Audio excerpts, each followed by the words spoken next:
Hello बच्चों, मैं दीपिका राजस्थान सरकार और वेदांता के CSR इनिशिएटिव ई कक्षा में आपका स्वागत करती हूं, जिसके टेक्निकल पार्टनर है मिशन ज्ञान। बच्चों, हम पढ़ रहे हैं कक्षा 10 का विज्ञान विषय का अध्याय 1 रासायनिक अभिक्रियाएं एवं समीकरण। तो इस पाठ के पिछले भागों में हमने समझा था कि रासायनिक अभिक्रियाएं क्या होती है, किस तरह से इन अभिक्रियाओं को समीकरण के रूप में लिखा जाता है, किस तरह से इन समीकरणों को संतुलित किया जाता है। इसके अलावा हमने रासायनिक अभिक्रिया के दो प्रकार कौन कौन से थे, संयोजन अभिक्रिया और वियोजन अभिक्रिया को भी समझ लिया था। इस भाग में हम पढ़ेंगे रासायनिक अभिक्रिया के कुछ अन्य प्रकारों के बारे में, जैसे कि द्विविस्थापन अभिक्रिया, विस्थापन अभिक्रिया, इसके अलावा उपचयन और अपचयन अभिक्रियाओं के बारे में। तो चलिए शुरू करते हैं। सबसे पहले अब हम लेते हैं विस्थापन अभिक्रिया। क्या होती है विस्थापन अभिक्रिया? नाम से ही हमें स्पष्ट हो रहा है कि कुछ ना कुछ क्या होने वाला है इस अभिक्रिया में, विस्थापित होने वाला है, यानी कि किसी की जगह में परिवर्तन होने वाला है। अब किस तरह से होती है विस्थापन अभिक्रिया उसको समझते हैं। इसके लिए क्या करेंगे, हम एक क्रियाकलाप करेंगे। क्या करना है, लोहे की 3 कील हमें लेनी है और उन्हें रेगमाल से रगड़कर अच्छे से हमें साफ कर लेना है। फिर क्या करना है, 2 परख नली लेनी है और उन्हें A और B चिन्हित कर देना है। दोनों परख नली के अंदर हम डाल देंगे 10 ml कॉपर सल्फेट का विलयन। अब परख नली A को हमें अलग रख देना है, जिसका उपयोग हम कब करेंगे, जब हमारा प्रयोग हो जाएगा तो परख नली B के विलयन से तुलना करने के लिए हम उसका उपयोग करेंगे।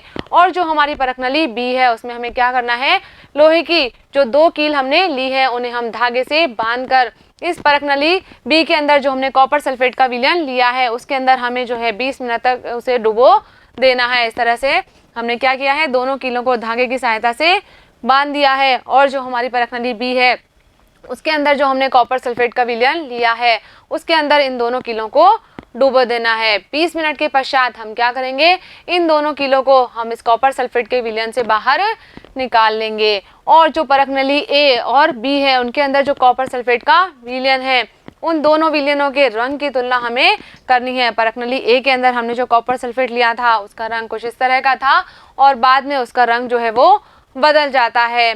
और क्या करना है हमें कि कॉपर सल्फेट के विलयन में जो हमने कील डुबोई थी उसकी भी हम क्या करेंगे, बाहर रखी कील से तुलना करेंगे। इस तरह से हम देखेंगे कि कील पहले कैसी थी और बाद में कैसी हो गई है।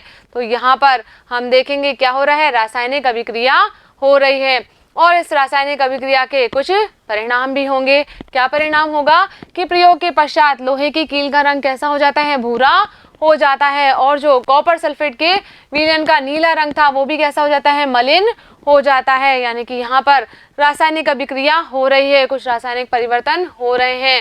इस रासायनिक अभिक्रिया को हम समीकरण के रूप में व्यक्त कैसे करेंगे, तो हम लिख सकते हैं कि जो Fe है ये क्या कर रहा है, कॉपर सल्फेट के विलयन के साथ में अभिक्रिया कर रहा है और किसका निर्माण हो रहा है, यहाँ पर आयरन सल्फेट का निर्माण होता है और कॉपर जो है वो अलग हो जाता है। तो आप देख पा रहे हैं इस अभिक्रिया में कि ये जो लोहा है, आयरन है, इसने क्या किया है, कॉपर सल्फेट के विलयन से इस कॉपर को विस्थापित कर दिया है, इसकी जगह को बदल दिया है और आयरन जो है वो सल्फेट आयन के साथ में आकर बैठ गया है। इसने क्या कर दिया, देखिए कॉपर को विस्थापित कर दिया है और आयरन खुद किसके साथ में जुड़ गया है, सल्फेट के साथ में जुड़ गया है। तो इसीलिए हम क्या कह रहे हैं कि यहाँ पर एक तत्व जो है वो विस्थापित हो रहा है और इसीलिए अभिक्रिया कैसी है, विस्थापन अभिक्रिया है। तो इस अभिक्रिया में लोहा जो है वो क्या कर रहा है, दूसरे तत्व कॉपर को कॉपर सल्फेट के विलयन से विस्थापित कर देता है। तो इसी अभिक्रिया को क्या कहते हैं, हम विस्थापन अभिक्रिया कहते हैं। यानी कि एक तत्व क्या कर रहा है, दूसरे तत्व को विस्थापित कर रहा है। चलिए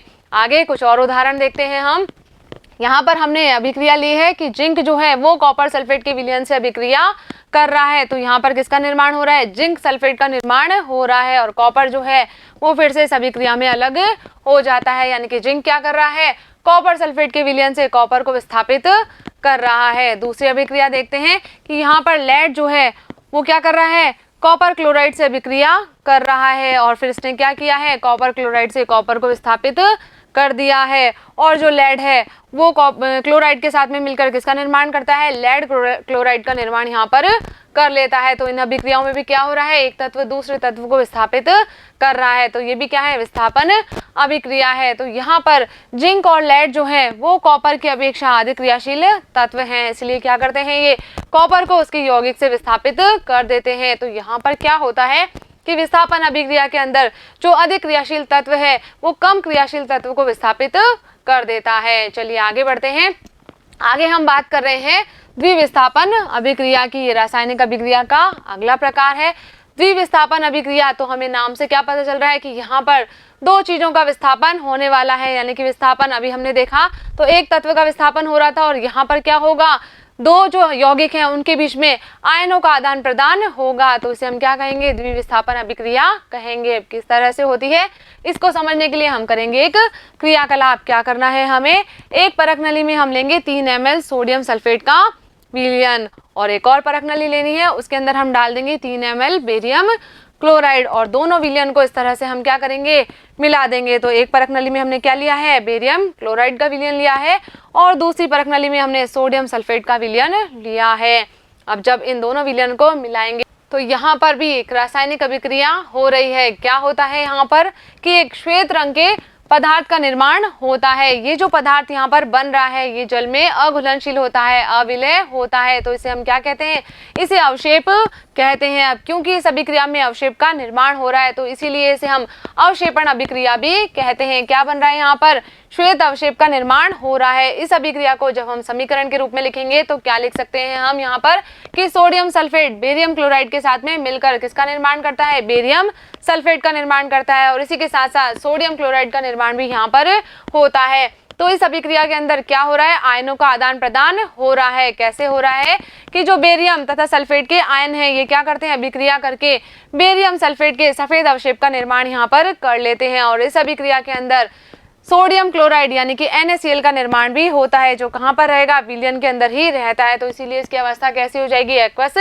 हो जाएगी। तो ये जो अभिक्रिया है इसके अंदर क्या हो रहा है, यौगिकों के बीच में आयनों का आदान प्रदान हो रहा है। तो इसीलिए हम क्या कह सकते हैं, इसे द्विविस्थापन अभिक्रिया कह सकते हैं। क्या होती है द्विविस्थापन अभिक्रियाएं, ये अभिक्रियाएं जिनमें अभिकारकों के बीच में आयनों का आदान प्रदान होता है तो इन्हें क्या कहते हैं, हम द्विविस्थापन अभिक्रिया कहते हैं। यानी कि यहाँ पर दो तत्व जो हैं वो विस्थापित हो रहे हैं, आयन जो है वो आपस में एक दूसरे के साथ में मिल रहे हैं तो इसीलिए इसे द्विविस्थापन अभिक्रिया कहते हैं। चलिए आगे बढ़ते हैं, इन अभिक्रियाओं का अगले प्रकार देखते हैं। कौन सा है अगला प्रकार, ये है उपचयन एवं अपचयन अभिक्रिया।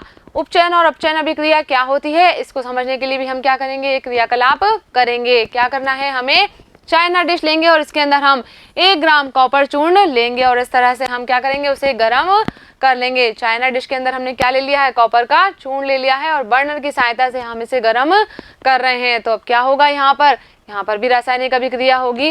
तो इस रासायनिक अभिक्रिया के परिणाम स्वरूप हम देखेंगे कि कॉपर चूर्ण की जो सतह है वहां पर क्या होगा, कॉपर ऑक्साइड की काली परत चढ़ जाती है। तो ये कॉपर ऑक्साइड कैसे बनेगा, कॉपर के अंदर ऑक्सीजन के संयोग से बनेगा। हम क्या कर रहे हैं, कॉपर के चूर्ण को गर्म कर रहे हैं तो उसके ऑक्सीजन के साथ में अभिक्रिया हो रही है। तो हम समीकरण के रूप में लिखेंगे तो क्या लिखेंगे कि कॉपर जो है वो ऑक्सीजन के साथ में अभिक्रिया करके क्या बना लेता है, कॉपर ऑक्साइड बना लेता है। और जब इस कॉपर ऑक्साइड के ऊपर हम क्या करेंगे, हाइड्रोजन गैस प्रवाहित करते हैं तो जो काली परत है वो कैसी हो जाती है, भूरे रंग की हो जाती है। क्योंकि इस स्थिति में क्या हो रहा है, अब विपरीत अभिक्रिया संपन्न हो रही है। पहले क्या हुआ था, कॉपर से कॉपर ऑक्साइड का निर्माण हुआ था और जब हम इसके ऊपर हाइड्रोजन गैस प्रवाहित कर रहे हैं तो क्या होगा, कॉपर ऑक्साइड से वापस किसका निर्माण हो जाता है, कॉपर का निर्माण हो जाता है। क्या कर रहे हैं हम कि जो कॉपर ऑक्साइड है इसकी हाइड्रोजन के साथ में अभिक्रिया करवा रहे हैं तो वापस से हमें क्या मिल जाएगा, कॉपर मिल जाएगा और जल जो है वो भी इस अभिक्रिया में बनता है। यानी कि यहाँ पर क्या हो रहा है, एक बार तो कॉपर का क्या हुआ, ऑक्सीजन के साथ में संयोग हुआ और दूसरी अभिक्रिया में क्या हो रहा है कि ऑक्सीजन जो है वो कॉपर से अलग हो रहा है। तो ऐसी अभिक्रियाएं क्या कहलाती है, अपचयन और उपचयन कहलाती है। क्या होता है उपचयन, कि जब अभिक्रिया के समय किसी पदार्थ के अंदर ऑक्सीजन के अंदर वृद्धि होती है, यानी कि ऑक्सीजन जो है किसी तत्व के साथ में संयोग करती है तो उसे क्या कहते हैं, हम उपचयन कहते हैं। और जब अभिक्रिया के अंदर किसी तत्व में क्या होगा, ऑक्सीजन का ह्रास होता है तो उसे क्या कहते हैं, हम अपचयन होना कहते हैं। यानी कि जब कॉपर ऑक्सीजन के साथ में संयोग करके क्या बना लेता है, कॉपर ऑक्साइड बना लेता है तो उस समय हम क्या कहेंगे कि ऑक्सीजन में वृद्धि हो रही है, यानी कि उपचयन अभिक्रिया हो रही है। और जब कॉपर ऑक्साइड से किसका निर्माण हो गया, कॉपर का निर्माण हो गया, यानी कि ऑक्सीजन का यहाँ पर ह्रास हो गया तो यह अभिक्रिया कैसी कहलाएगी, अपचयन अभिक्रिया कहलाएगी। तो इस अभिक्रिया में यदि हम देखें तो यहाँ पर क्या हो रहा है कि कॉपर ऑक्साइड जो है इसके अंदर ऑक्सीजन का ह्रास हो रहा है और किसका निर्माण हो रहा है, कॉपर का निर्माण हो रहा है। तो ये अभिक्रिया क्या कहलाएगी, अपचयन कहलाएगी। ये क्या हुआ है, यहाँ पर अपचयन हुआ है। और हाइड्रोजन के अंदर हम देखें तो क्या हो रहा है, ऑक्सीजन का संयोग हो गया है, तो इसीलिए हम क्या कहेंगे कि यह उपचयित हुआ है। तो इस अभिक्रिया के अंदर अपचयन भी हो रहा है और उपचयन भी हो रहा है। कॉपर तो क्या हो रहा है, यहाँ पर अपचयित हो रहा है और जो हाइड्रोजन है वो क्या हो रहा है, उपचयित हो रहा है। तो ऐसी अभिक्रियाएं जिसके अंदर अपचयन और उपचयन दोनों अभिक्रियाएं साथ साथ होती है क्या कहलाती है, ये उपचयन अपचयन अथवा रेडॉक्स अभिक्रियाएं कहलाती है। क्या होती है अभिक्रियाएं कि जब किसी अभिक्रिया में एक अभिकारक क्या होता है, उपचयित होता है और दूसरा अभिकारक अपचयित होता है। तो ऐसी अभिक्रियाओं को क्या कहते हैं, हम रेडॉक्स अभिक्रियाएं कहते हैं। कुछ और उदाहरण देखते हैं रेडॉक्स अभिक्रिया के।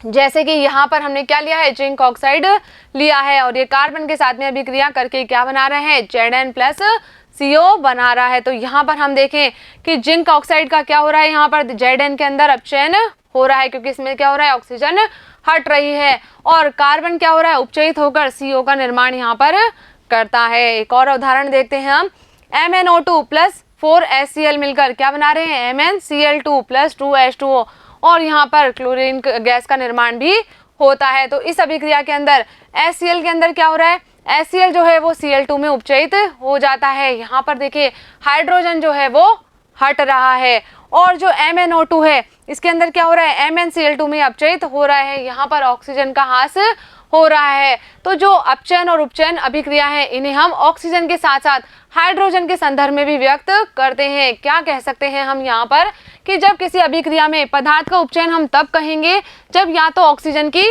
वृद्धि हो या फिर क्या हो, हाइड्रोजन का ह्रास हो। जैसे कि HCl के अंदर क्या हो रहा है, HCl Cl2 में बदल रहा है तो हाइड्रोजन का यहाँ पर ह्रास हो रहा है। तो हम क्या कहेंगे कि यहाँ पर भी क्या हो रहा है, उपचयन हो रहा है।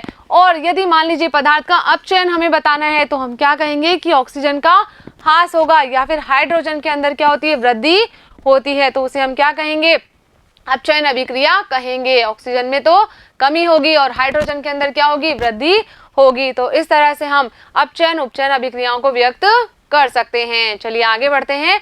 आगे अब हम बात कर रहे हैं कि दैनिक जीवन में इन उपचयन अभिक्रियाओं के क्या प्रभाव होते हैं। हमारे दैनिक जीवन के अंदर ही बहुत सारे ऐसे प्रभाव हम देखते हैं जहां पर ये उपचयन अभिक्रियाएं होती है, यानी कि ऑक्सीजन के साथ में पदार्थ की अभिक्रिया होती है। तो इसमें सबसे पहले दिया है संक्षारण। क्या होता है संक्षारण, कि आपने देखा होगा कि जो लोहे से बनी वस्तुएं होती है जब नई होती है तो वो बहुत ही चमकीली होती है, लेकिन कुछ समय पश्चात क्या होता है, इन पर लालिमा युक्त भूरे रंग की परत चढ़ जाती है। हम क्या कहते हैं कि इस पर जंग लग गई है, जो उस लोहे की वस्तु की चमक होती है वो कम हो जाती है। तो जब भी कोई धातु अपने आसपास अम्ल आर्द्रता आदि के संपर्क में आती है तो संक्षारित होने लगती है। इसे हम क्या कहते हैं, संक्षारण कहते हैं। आपने देखा होगा कि चांदी के ऊपर भी काली परत चढ़ जाती है या फिर तांबे के ऊपर भी कभी कभी हम देखते हैं कि हरी परत जम जाती है। तो ये भी क्या है, संक्षारण के ही उदाहरण है। अब ये संक्षारण जो है ये क्या कर रहा है, हमारी जो वस्तुएं हैं उनकी चमक को कम करता है। तो इससे बचने के लिए हमें क्या करना चाहिए कि हम जो है इन वस्तुओं के ऊपर पेंट कर देते हैं या फिर किसी अन्य धातु का जो है हम लेपन कर देते हैं। तो जो संक्षारण होता है इसके कारण हमें बहुत नुकसान भी होता है। कार के ढांचे, पुल, लोहे की रेलिंग, जहाज या धातु, विशेषकर लोहे से बनी धातुएं जो होती है वो जल्दी से खराब हो जाती है। किसके कारण होती है, संक्षारण के कारण। इसमें क्या हो रहा है, ऑक्सीजन और नमी से अभिक्रिया करके जो हमारी लोहे की वस्तु है उस पर क्या हो जाता है, जंग का निर्माण हो जाता है। तो लोहे की वस्तुएं जल्दी से खराब हो जाती है। तो बचाने के लिए हम क्या करेंगे, इनके ऊपर हम पेंट कर देते हैं ताकि संक्षारण की जो प्रक्रिया है उसको कम किया जा सके। चलिए इसके अलावा एक दूसरा और प्रभाव होता है जो भी किसका उदाहरण है, उपचयन का उदाहरण है। क्या है, विकृत गंधिता। तो आपने देखा होगा कि जो वसायुक्त या जो तेलीय खाद्य सामग्री होती है उसको जब हम लंबे समय तक रखते हैं तो उसमें एक विशेष प्रकार की गंध आने लगती है, यानी कि उनके अंदर विकृत गंधिता का गुण पैदा हो जाता है। क्या हो जाती है, वस्तुएं विकृत गंधी हो जाती है और इनके स्वाद और गंध बदल जाते हैं। आपने देखा होगा कि बहुत दिनों तक जब हम बिस्किट को या नमकीन को जो है वो लंबे समय तक रख देते हैं और उसके बाद में हम उसे उपयोग में लेते हैं तो उसके स्वाद में जो है परिवर्तन हो जाता है या उसमें हमें जो है कुछ अजीब सी गंध आने लगती है। तो ये जो पदार्थ है उस समय खाने योग्य नहीं रहते हैं। क्या होता है इनमें कि इन खाद्य पदार्थों के अंदर उपचयन हो जाता है, तो इसे रोकने के लिए हम क्या करते हैं, इनमें प्रति ऑक्सीकारक मिला देते हैं, यानी कि उपचयन की अभिक्रिया को यहाँ पर कम कर दिया जाता है। या फिर हम इन्हें एयर टाइट वायुरोधी बर्तनों में रख देते हैं, तो ऑक्सीजन जो है वो उनके अंदर प्रवेश नहीं कर पाएगी, तो उपचयन की अभिक्रिया जो है वो भी नहीं हो पाएगी, ये प्रक्रिया जो है वो धीमी हो जाती है। आपने देखा होगा कि बाजार के अंदर जो हमें चिप्स, कुरकुरे आदि के पैकेट मिलते हैं, उनके अंदर भी क्या होती है, हवा भरी हुई होती है। और ये जो पैकेट यदि मान लीजिए बंद है, तो ये लंबे समय तक इनके अंदर जो खाद्य सामग्री रखी हुई है वो खराब नहीं होती है। क्यों नहीं होती है? क्योंकि इनमें क्या किया जाता है, इन थैलियों में से ऑक्सीजन को हटा दिया जाता है और उसके अंदर नाइट्रोजन जैसी कम सक्रिय गैस को भर दिया जाता है, जिससे क्या होगा कि यहाँ पर जो है उपचयन की जो प्रक्रिया है वो धीमी हो जाती है, उपचयन को रोक दिया जाता है, तो लंबे समय तक खाद्य सामग्री इनके अंदर सुरक्षित रहती है। चलिए बच्चों, यहाँ पर हमारा ये भाग कंप्लीट हो गया है। अब इस भाग पर आधारित हम कुछ प्रश्न कर लेते हैं जो कि हमारी पाठ्य पुस्तक में दिए गए हैं। तो यहाँ पर हमें पहला प्रश्न दिया गया है कि जब लोहे की कील को कॉपर सल्फेट के विलयन में डुबोया जाता है तो विलयन का रंग क्यों बदल जाता है? तो यहाँ पर क्या होती है बच्चों, रासायनिक अभिक्रिया होती है। जब भी हमने क्या किया है, लोहे की कील को कॉपर सल्फेट के विलयन में डुबो दिया है, तो कॉपर सल्फेट के विलयन से क्या होगा, कॉपर विस्थापित हो जाएगा। लोहा जो है वो अधिक सक्रिय है, तो कॉपर सल्फेट के विलयन से कॉपर को विस्थापित कर देगा और जो लोहे का सल्फेट है उसका निर्माण यहाँ पर हो जाता है, तो क्या होगा, विलयन का रंग जो है वो बदल जाएगा। अभिक्रिया लिख सकते हैं हम कि कॉपर सल्फेट को जब हमने लोहे के साथ में अभिक्रिया करवाई तो यहाँ पर क्या बन जाएगा, FeSO4 बन जाता है और कॉपर जो है वो अलग हो जाता है, कॉपर यहाँ पर विस्थापित हो जाता है, इसीलिए कॉपर सल्फेट के विलयन का रंग बदल जाता है। चलिए आगे बढ़ते हैं। अगला क्वेश्चन दिया है हमें कि द्विविस्थापन अभिक्रिया का एक उदाहरण दीजिए। तो यहाँ पर हमने एक समीकरण लिखा है, क्या है, सोडियम कार्बोनेट किससे अभिक्रिया कर रहा है, कैल्शियम क्लोराइड से अभिक्रिया करता है और किसका निर्माण करता है, कैल्शियम कार्बोनेट का निर्माण करता है, इसी के साथ में सोडियम क्लोराइड भी इस अभिक्रिया में बनता है। तो ये द्विविस्थापन अभिक्रिया का उदाहरण है। यहाँ पर क्या हो रहा है, आयनों का आदान प्रदान हो रहा है। देखिए कार्बोनेट जो है, कार्बोनेट आयन किसके साथ में जुड़ गया है, कैल्शियम के साथ में जुड़ गया है और उसने कैल्शियम कार्बोनेट का निर्माण यहाँ पर कर लिया है। चलिए आगे बढ़ते हैं। नेक्स्ट क्वेश्चन दिया है हमें, निम्न अभिक्रियाओं में उपचयित तथा अपचयित पदार्थों की पहचान कीजिए। तो यहाँ पर हमें पहले अभिक्रिया दी है, क्या दी है, 4Na प्लस O2 मिलकर क्या बना रहे हैं, 2Na2O। तो यहाँ पर देखिए हम कह सकते हैं कि सोडियम का क्या हो रहा है, यहाँ पर उपचयन हो रहा है, क्योंकि सोडियम के अंदर जो है ऑक्सीजन के अंदर वृद्धि हो रही है, तो इसे ऑक्सीजन प्राप्त हो रही है, इसलिए हम क्या कहेंगे कि यहाँ पर सोडियम जो है वो क्या हो रहा है, उपचयित हो रहा है, जबकि जो ऑक्सीजन है वो क्या हो रही है, यहाँ पर अपचयित हो रही है। दूसरी अभिक्रिया देखते हैं, CuO कॉपर ऑक्साइड जो है वो हाइड्रोजन के साथ में अभिक्रिया करके किसका निर्माण कर रहा है, कॉपर प्लस H2 का निर्माण करता है। तो इस अभिक्रिया के अंदर कॉपर ऑक्साइड किस में बदल रही है, कॉपर में बदल रही है। तो यहाँ पर क्या हो रहा है, ऑक्सीजन का ह्रास हो रहा है, तो क्या कहेंगे हम यहाँ पर कि इसमें अपचयन हो रहा है और हाइड्रोजन के साथ में क्या हो रहा है, ऑक्सीजन जुड़ रही है, तो हाइड्रोजन क्या हो रहा है, यहाँ पर उपचयित हो रहा है। तो इस तरह से इन अभिक्रियाओं में हम बता सकते हैं कि कौन से तत्व के अंदर अपचयन हो रहा है और किसमें जो है वो उपचयन की प्रक्रिया हो रही है। तो बच्चों यहाँ पर हमारा ये भाग कंप्लीट होता है। मुझे उम्मीद है कि इस वीडियो में हमने जो भी बातें की है वो आपने अच्छे से समझी होगी और अपनी कॉपी में नोट भी कर ली होगी। तो बच्चों यहाँ पर हमारा ये भाग कंप्लीट हो गया है, इसी के साथ साथ हमारा ये पार्ट भी यहाँ पर पूरा हो गया है। मुझे उम्मीद है कि इस वीडियो में हमने जो भी बातें की है वो आपने अच्छे से समझी होगी और अपनी कॉपी में नोट भी कर ली होगी। तो मिलेंगे हम अगले वीडियो में इस पाठ के अभ्यास प्रश्नों के साथ में, जो कि हमारी पाठ्य पुस्तिका में दिए गए हैं। तब तक आप पढ़ते रहिए, आगे बढ़ते रहिए। धन्यवाद।